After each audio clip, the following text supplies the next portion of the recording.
We are now joined by Mr. Sudhir Vasudeva, former CMD, ONGC. Many thanks, sir, for joining us here on NDTV Profit.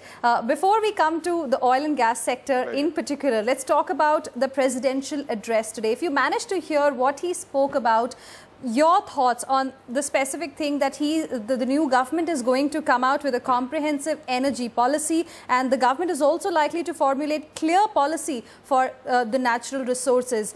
Your thoughts on it? How challenging do you think this is going to be for the new government?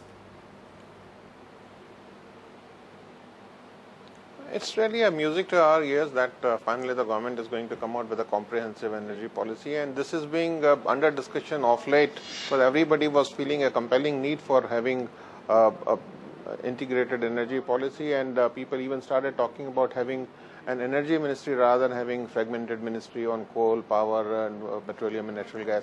Some efforts have already been done by the government in this regard, like this coal and power is now one, petroleum is another. Even MNRE, that new and renewable energy, also has been clubbed with that. So all these efforts which have been taken by the new government are the steps in the right direction. So I hope something more will happen as the ministry or the new government takes roots. Right. And what, according to you, could be the challenges, especially in the oil and gas sector, that the government could face? Well, there are many challenges. There are some which are already there, which need immediate addressing. The issues which are boiling and which are being reported in the media every day. The first which comes to my mind is the gas pricing, which the government has said that they will review and come out with their recommendation by 1st of July. And also this NELP, the next round is waiting for a clarity on this thing, the fiscal policies or fiscal terms which are to be kept, whether cost recovery or revenue sharing model, etc. The divergence between Dr. Rangarajan and Dr. Kelkar in their views.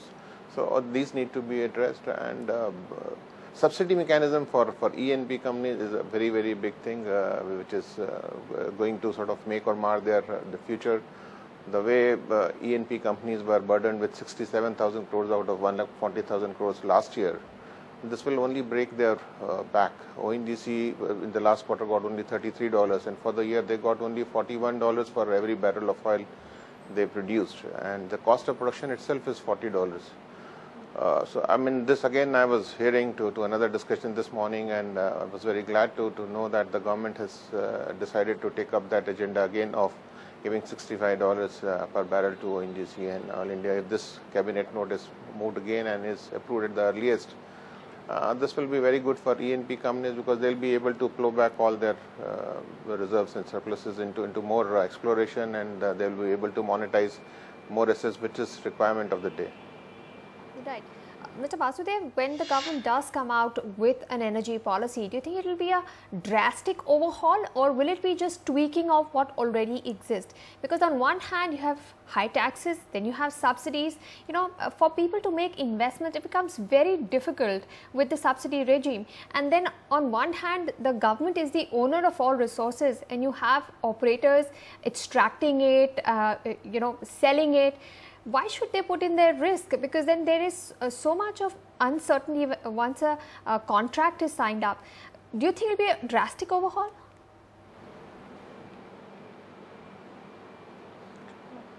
There should be at least clarity. The people have already in this few days which this new government has been in the office are able to at least see their earnestness in their efforts, and I only wish and pray that this earnestness gets translated into solid actions which the government takes in the days to come. So if they are able to provide clarity, the way the Honorable Prime Minister has said that the first 10 priorities, bringing down prices and controlling inflation, and also in improving the environment for investments, especially in case of oil and gas, E&P sector investment has been sort of dwindling of late. E&P operators who are there, international operators, they have been going out of the country for one reason or the other. If they are able to come back, all this NELP, the new blocks, some 86 blocks are ready to be offered. All this can be possible only if the clarity is there on fiscal terms and conditions, other things like the definition of petroleum oil, in which gas is not included presently, GST for oil and gas. So all this holistic measures have to be taken, so only sort of a lip service or doing a cosmetic changes in this policy will not really help if we really want this sector to move forward at a pace which is required. Right, Mr. Vasudev, when it comes to the gas price hike, there are indications it may come through by the 1st of July. What do you think could be the extent of the gas price hike? Will it be closer to what was suggested by the Rangarajan panel?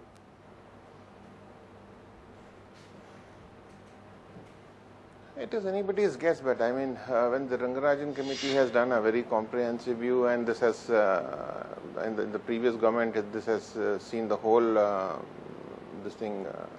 process of scrutiny, and even it had gone to cabinet committee a couple of times, etc. So, I believe it. I mean, as far as E&P operators are concerned or producers are concerned, I mean, this is very much required. Without that, the gas production cannot increase. I mean, there was a study assigned by one of the private operators last year, which indicated that at 3 different prices, $8, $10, and $12, are different volumes of gas which is there to be produced. At $12, it was indicated in the study that 93 TCF gas can be produced against 43 TCF which can be produced at the present prices. So if the gas production can double, this will only help in meeting the yawning gap between the demand and supply of gas which is there presently. And on another hand, the LNG prices are again ruling firm. They have not come down. So the disparity between the gas prices of natural gas and the regasified LNG is only possible if you are able to produce more, and that is only possible if producers are given remunerative prices, because this gas is going to come from difficult areas and deep waters, etc., where the gas production cost is going to be higher than what it has been. Right. Let's talk about ONGC. ONGC has asked for a price of about $13 per MMBTU, which is way higher than what the Rangarajan formula is suggesting. Do you think $13 is a justified price? Well, this is not really right that ONGC has asked. ONGC for Mahanadi Basin, I mean, we have worked out, since the volumes are less there, the waters are deep, and the connectivity from the shore is remote, therefore the cost of production is high. So when at different scenario, the prices are working out between $10 to $15. So this is what has been indicated to DGH in the form of disclosure which ONGC is required to give from time to time. Right. And for 98/2, which is adjacent to the Reliance's block in KG Basin, the prices are going to be lesser than that because the volumes are much larger than Mahanadi Basin. Right. Do you think that the government should also start focusing more on shale gas, more on development of the shale gas as well?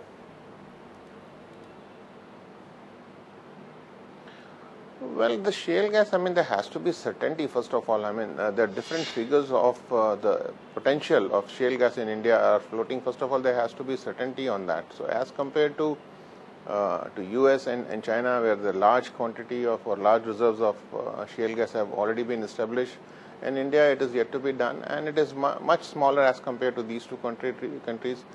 Even the highest figure which is floating around today is about 150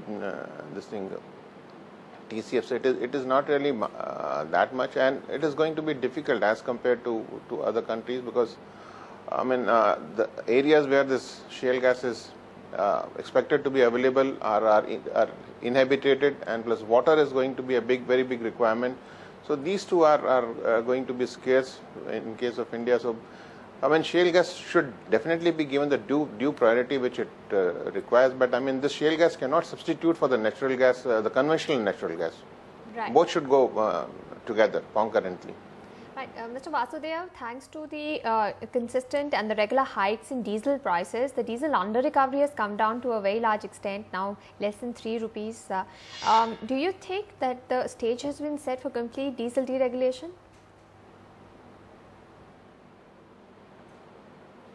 I believe so. I mean, the government has in the past indicated, the Honorable Minister for Petroleum and Natural Gas indicated that this 50 paisa per month price hike in diesel would continue. So present under recovery is of the order of 2 rupees 80 paisa. So hopefully in 7-8 months, 6-7 months rather, the prices of diesel should be deregulated if everything else remains constant. Right. Mr. Vasudev, do you think something similar can be done for LPG and kerosene as well? Regular hikes to reduce the under recovery and then set the stage for complete deregulation there as well?